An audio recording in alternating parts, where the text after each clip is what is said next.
Zanimljivu ponudu nudi salon za tetovažu u Požegi. Da vas samo pitam, ima li neko mjesto na tijelu gdje ne bi pristali tetovirati? Gdje ima kože, uvijek se može.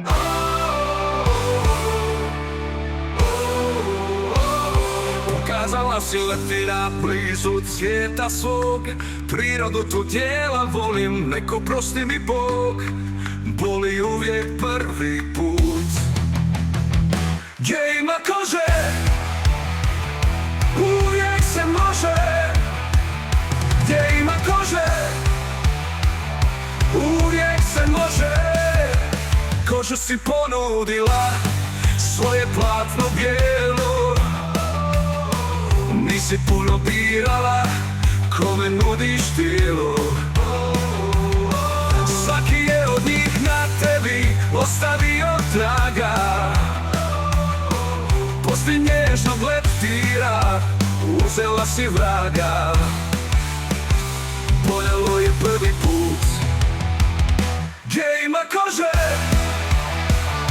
uvijek se može. Gdje ima kože, uvijek se može. Kožu si ponudila, svoje platno bijelo. Nisi puno birala, kome nudiš tijelo. Svaki je od njih na tebi ostavio traga. Poslije nježnog leptira uzela si vraga. Boljelo je prvi put. Gdje ima kože, uvijek se može. Gdje ima kože,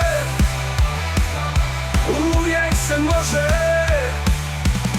Nema mjesta gdje te nisu označili za svoju. U tvoju mladu kožu utisnuli boju. Ne boli te više ništa nakon puno pića. Sad i sama znaš, nisi daleko od kiča. Gdje ima kože,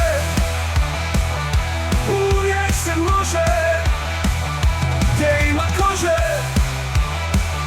uvijek se može. Gdje ima kože,